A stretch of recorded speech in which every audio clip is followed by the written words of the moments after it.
My name is Melanie Haiken, so I'm talking to you from San Rafael, California.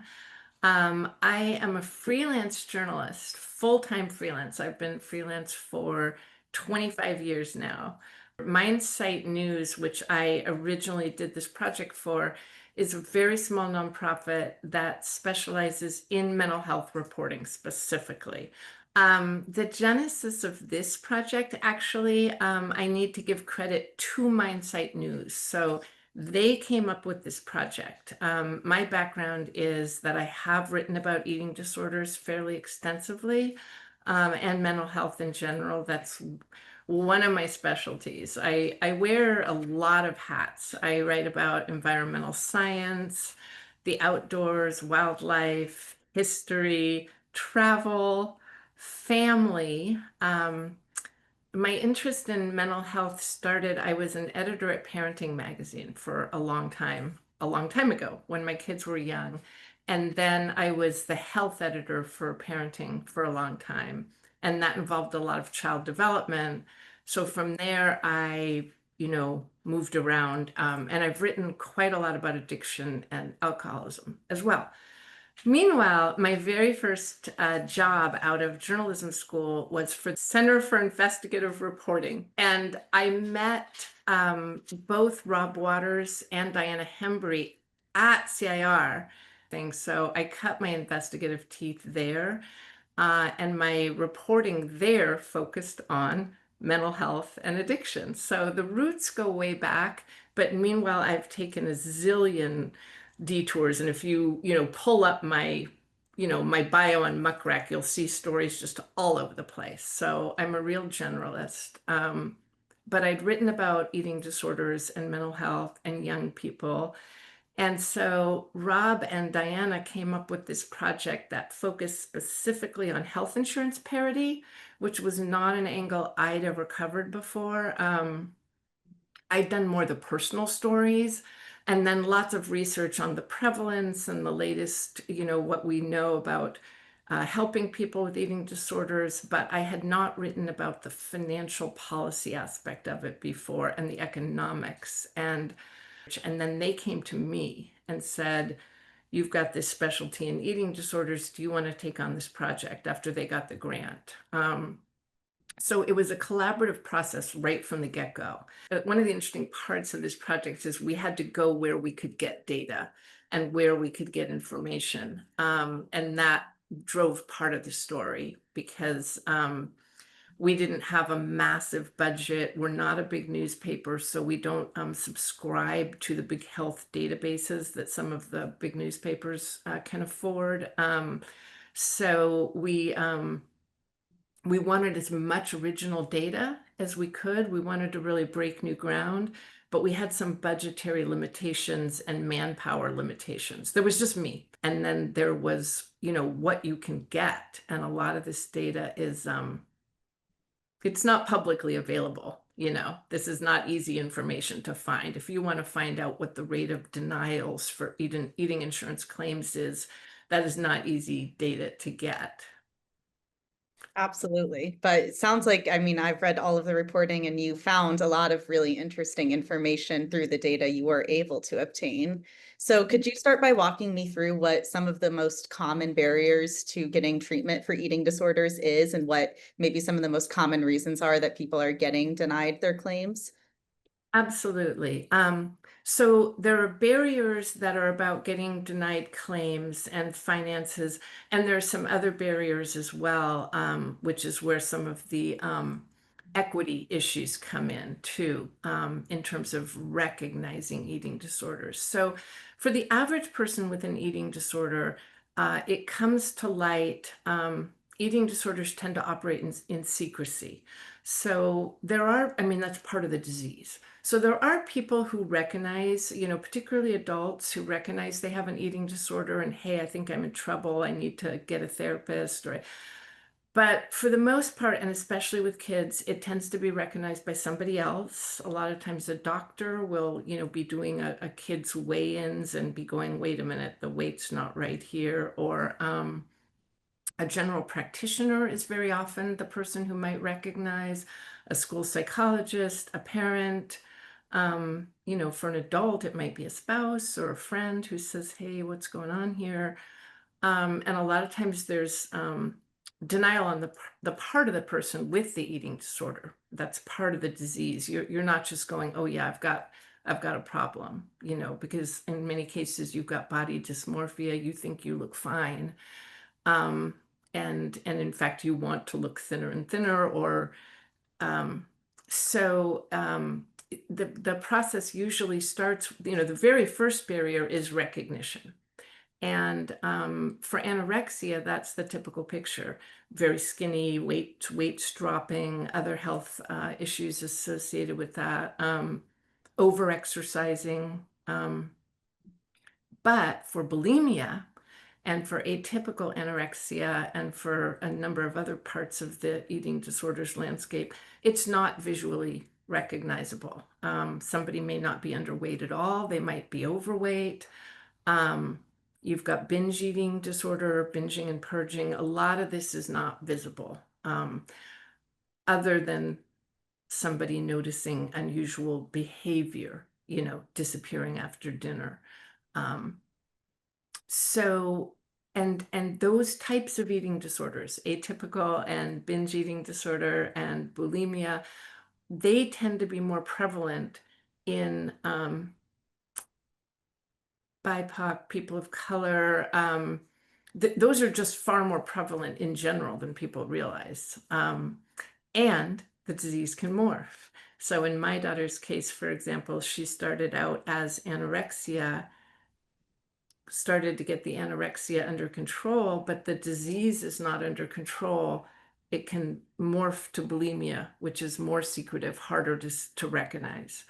So the first barrier, and where we're really running into issues with recognition and getting people into treatment, is people not fitting the typical profile. And then another barrier is that the person themselves is not saying necessarily, I have a problem. I need help. That's I don't know a statistic on that, but I would say that's less common than not.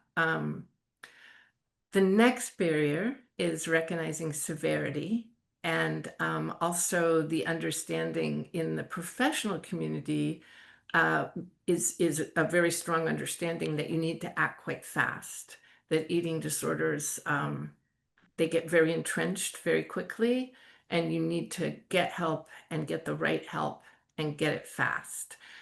But the recognition process and the process of taking it seriously does not often go that way. There tends to be a way too slow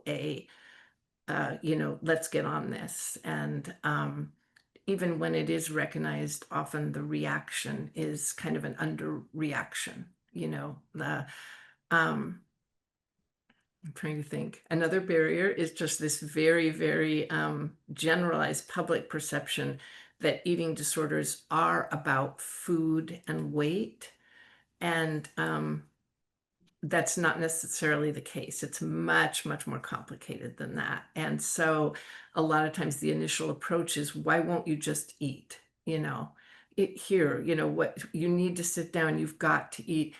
That's not necessarily a productive approach. It really has to be very structured. The reason the person is developing an eating disorder is they can't, for many, many reasons, just sit down and eat.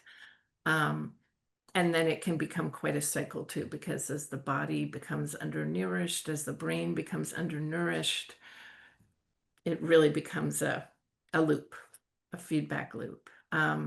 So first barriers are recognition, underreaction, lack of availability of treatment as well, but also big picture is the financial side of it, because we do have mental health parity in this country. We've got a law, but how that law is enforced and how it's interpreted, it's very gray. It's all over the map, and there are a lot of loopholes. And one of the things I ran into right away with this story is it isn't necessarily about outright denial of coverage. In the beginning, I think a long time ago, there was a lot of that.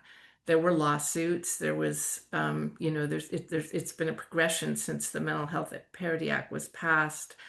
What I saw more commonly was under treatment, delay, um, lots of delay, and then a lot of approving treatment that was not the appropriate level of treatment for what the therapist or the person working with the eating disorders patient is saying needs to happen.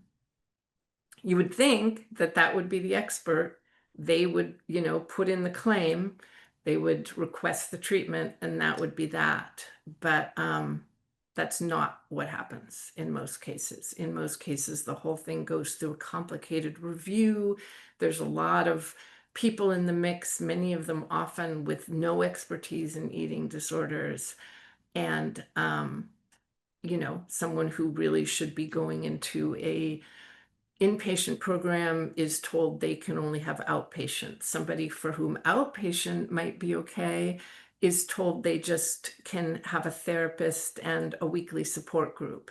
So often the level of treatment is far too low. And the problem with that is it allows the disease to become more entrenched if you don't get the appropriate level of care right away.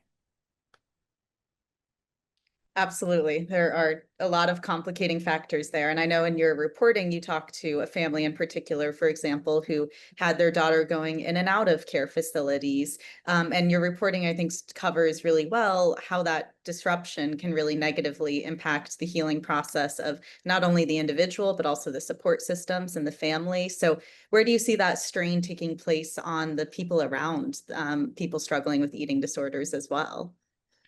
Those were some of the hardest, honestly, doing these interviews. It was very commonly I would come out of my office, red-eyed. There were a number of interviews where we were crying together. It was because I went through this myself for years and years as a parent. So yeah, the strain on the parents, if it's a child, is enormous. What's required of you to support a child, in many cases, there is no, if it is going to be inpatient or even intensive outpatient, in many cases, there is no nearby facility. So your child might go halfway across the state, they might go out of state. And then you are driving back and forth. I talked to parents who had to rent apartments in other cities, and one parent had to park themselves, in Chicago, and the family is in North Dakota, or in my case, there was a point where my daughter was in an outpatient treatment program. This was easy. I mean, my situation was easy compared to many people I interviewed, but I did have to take time off work, full time off work. I drove her to an intensive outpatient program where she was there all day long in another city, an hour and a half away. I had to sit in a cafe all day, try to work. Back home, pick up my other child, huge disruptions, even if it isn't, outpatient in another state, but very commonly it is. The revolving door is, I would say, I didn't talk to anyone who didn't have a revolving door. Like that is just the stand, you're supposed, the minimum eating disorders residential, really, the old standard of care was 28 days, and that's really kind of a minimum, just like with addiction or something. The new process is they will approve a week at a time. So somebody might go in for a week, they might go in for 2 weeks. Every week it's being re-reviewed. Um, if you're discharged without a step down plan, if you don't have a support network, um, for kids that were treated out of state, they then had to go back to their home state, back to their school system. The support network they developed is now, somewhere else. Um, yeah, and the strain on the families. For the adult eating disorders patients I spoke with, huge strain on the people around them, having to take time off work again and again and again. coworkers, being worried, trying to intervene. Um, I did speak with people who had jobs that were supportive and let them take a month off at a time.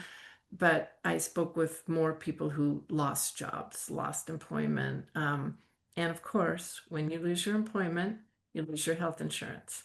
So then you're starting over with the health insurance too. And or you're going on Medicaid because you don't have health insurance. So then you're starting the whole process over that way. So yeah, disruptions in the people's lives, marriages, and jobs for adults, family members. Um, there are situations where it gets so bad that, especially with adult parents, where families check out, where they say, where it's somewhat like an addiction or alcoholism, where families say, I can't be part of this cycle anymore, you know. Um, Mhm. so there are people who end up estranged from their families too. Yeah. I want to hear a little bit more, especially on the public insurance side of things. I think in your reporting, you talk about that there are certain states that don't have any programs, period, for folks on Medicaid or Medicare. So, how does that also create barriers to care? And then also with a lot of the changes to public insurance under our current administration, how has some of those rollbacks to care also impacted the ability to seek treatment in the ways that are needed? Yes. So yes, this story came out under the old administration. Definitely can say that everything is far worse now and is only going to get worse. We're still in the process of this large number of people that were in the extended Medicaid that are now not going to have it. The people are being pushed off the public insurance rolls left and right. In some states more than others. I live in California. We're really lucky. We have a great governor. We have a great system. They're really trying to fill in the gaps, But in a lot of states, it is ugly out there. Medicaid covers, I don't have the statistics completely, especially currently, but if you're on Medicaid, the chance you can get inpatient treatment is almost nil for most people. I should clarify, there are two kinds of inpatient treatment. There is hospitalization, which is when you meet medical criteria for being very underweight. There's an actual BMI limit, usually, all the health issues that are related to that, heart problems, also, there's a lot of things, a lot of health, your whole system becomes unstable, basically. And that's true of bulimia too, with binging and purging, electrolytes. Um, so if someone actually meets the medical inpatient criteria, they will get treated. For the most part, because then it is treated as a physical medical problem. And, you go into hospital and they do weight restoration. But that's that's a very temporary situation. It's a little bit like medical detox for an alcoholic. It tends to be very short duration, and that's not the majority of people. The majority of people, or even if they are, they get the weight back up. Then there is residential treatment, which is mostly privately run. There are very few publicly run residential programs that aren't an inpatient hospitalization. And for Medicaid, private full-time treatment is pretty much non-existent. There's a few university-run programs, University of North Carolina, a couple of others that will take Medicaid patients. But for the most part, those are intensive outpatient as well. Or there's a couple programs that are intensive outpatient, but they do provide nearby housing, so the person's in a supported environment. But yeah, for the most part, if you have Medicaid, you are out of luck for residential treatment. And your options for other kinds of treatment are really, really limited as well. Um, and I have not even gotten into the other huge problem, which is provider networks. So for private insurance or for Medicaid, you've got the provider networks. Providers who will take Medicaid, therapists, providers, mental health providers, very, very, very limited amount. And you are very likely to have a waiting list, to not be able to find someone who's taking new patients. But this is actually far more true of people with private insurance than most realize. So, your insurance, whether it's an HMO or a PPO, it'll have a roster of providers. Um, you'll be lucky if there are more than a few providers on that list that are actual experienced, credentialed eating disorder specialists. You do have a lot of providers who check the box for eating disorders. When people get into insurance panels, there's a great deal of encouragement to check as many boxes as possible. So you fill out a survey and they say, what can you treat? Well, you're going to check eating disorders. You're going to check all these other things. So a lot of people run into a really, really gnarly situation where there are people available technically who will take new patients who list themselves as treating eating disorders, but that's not the same thing as an eating disorder specialist who's worked with a lot of eating disorders patients, who's gone through some of the specialized training and credentialing. Um, in many cases, if there are a couple people like that in an insurance panel, they will not be taking new patients. I talked to people who were booked up a year in advance.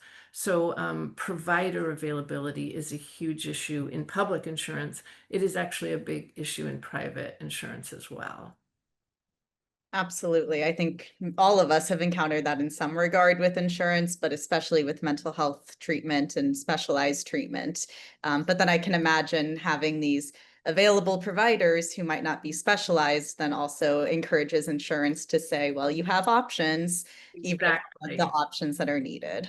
Right. A really common parents who are very savvy and in the know, or adults who are very savvy in the know. Of course, if you can't find someone, you can apply for an out-of-network exception. Um, and that is something that people do. People who are in the know, who are very educated, they will find a specialist, they will apply, you have to make a case that there is no one available in network, and then you apply. First of all, you have to be very savvy in using the system to do that. But you're right. If there are people in the system that are listed as being eating disorder providers, people who treat it, it's much harder to get that exemption and go to the real specialist that, your doctor may be recommending. Here is the specialist in your area. You need to see this person. And that person's not in your network. And the people who are, I don't want to cast aspersions. It's not that people, don't know what they're doing, and they do check that box. They're encouraged to do it. And many people present with a whole complex of issues, and they might have some mild, disordered eating. But when you're talking about someone with, full-blown anorexia or bulimia or something, you really need a specialist trained in the methodology for those conditions. Absolutely. And being savvy in the system takes a whole lot of time and paperwork and a whole lot of knowledge that not everyone has the ability to be able to do with everything else going on in life. So, Oh my um, God, you mentioned paperwork. I got to throw one comment about that yeah. in.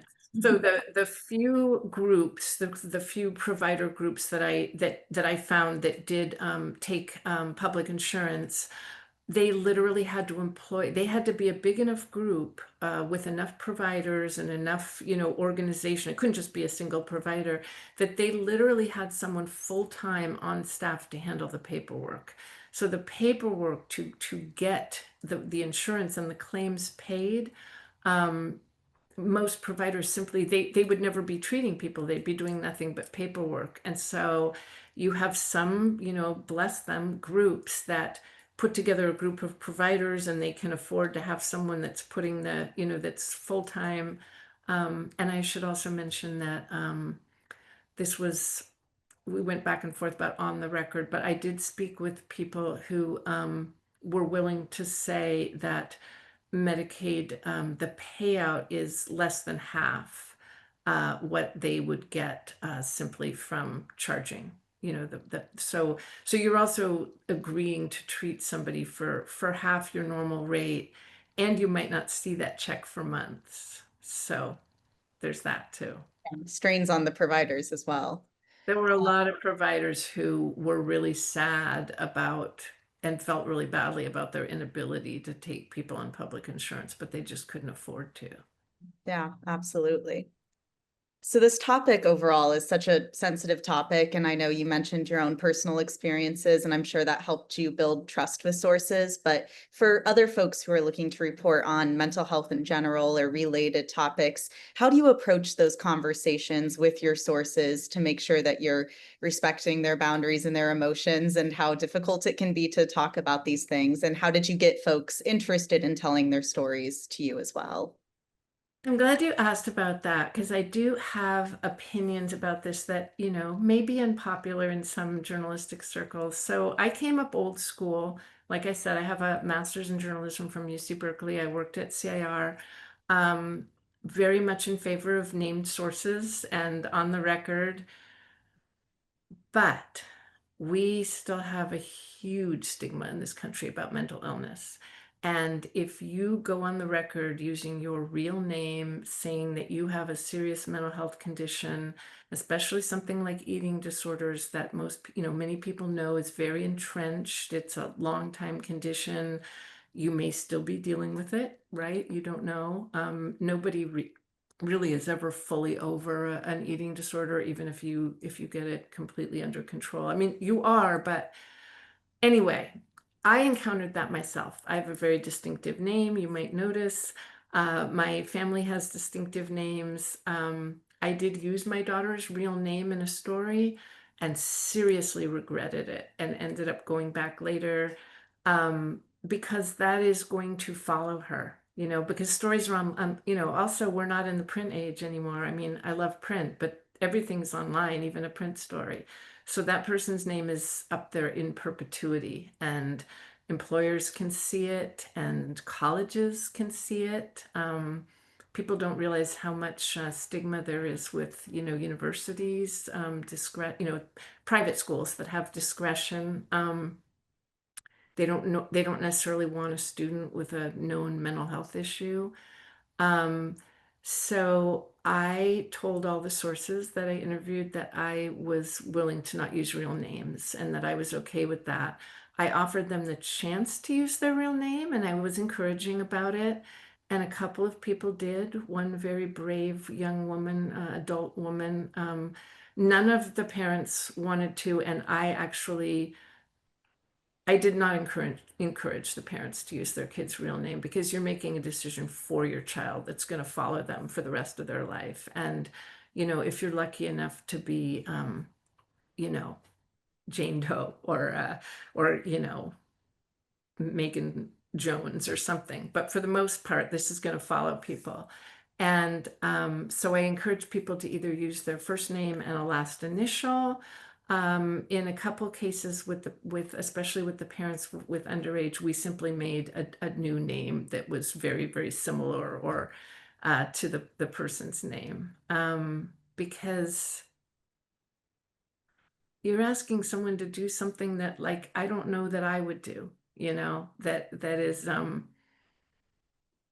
yeah. So anyway, I told people from the get-go, many of my referrals came from the therapists themselves. I interviewed a bunch of therapists, people who ran these wonderful programs. I told them I needed to speak with people who specifically were having issues getting coverage, people that had run into barriers.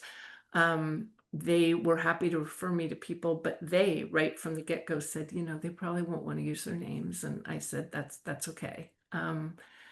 So I am a full believer that we should be speaking out and breaking this stigma about mental health, but we have to be cognizant. And honestly, in this climate right now, I mean, we don't know how long we'll have mental health parity at all. We don't know how long we'll have the pre-existing condition clause, right? The minute that goes out the window and you're on record having what could be considered a pre-existing mental health condition.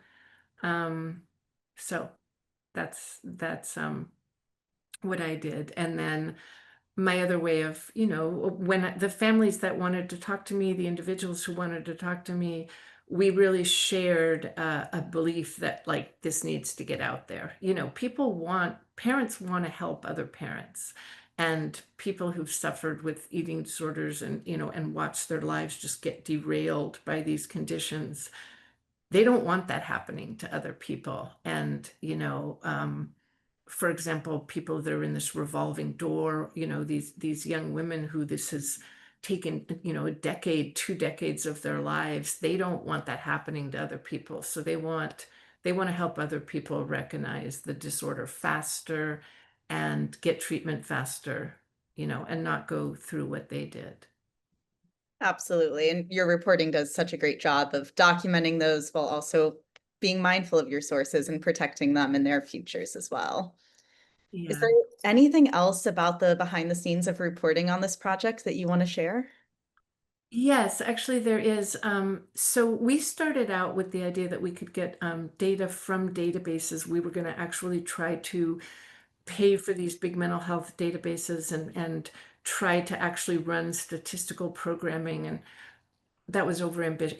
That wasn't going to be possible. We realized, money wise or logistics wise. I owe a really big debt to researchers, to a group of researchers. Many of them work with Project Heal, which is an organization that gives grants to people who need treatment and also gives funding grants.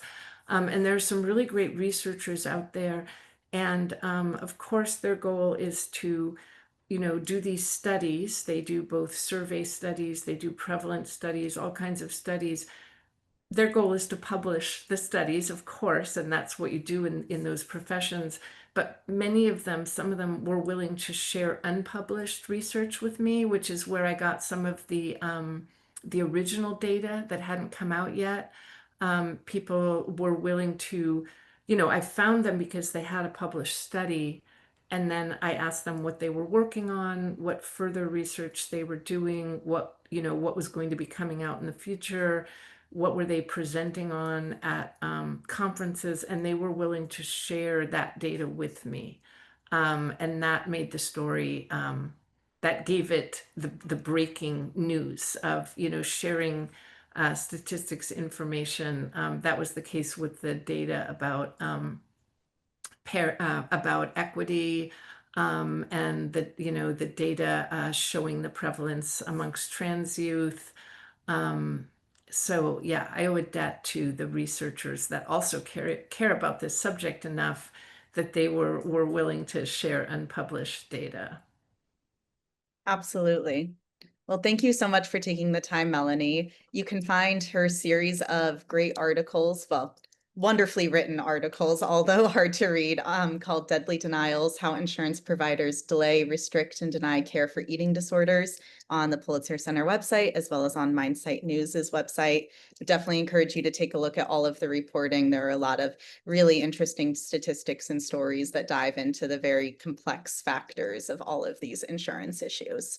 So And thank I should credit Rob Waters and Diana Hembry because I mean, it was a big editing project. Honestly, I can't remember now, but I think the first draft I turned in, I mean, this was a big story. It was actually their decision to break it down into 4 stories because I was finding so much stuff and you're trying to report and you're trying to cut down, and it was their decision to go ahead and run it long and break it into 4 pieces. And they did, an amazing editing job. Rob guided my research with a real masterful hand, and we bounced ideas. So yeah, it was a really. I hope more writers and journalists get a chance to be part of a process like this. definitely. Well, thank you so much. Okay, thank you so much, Michaela.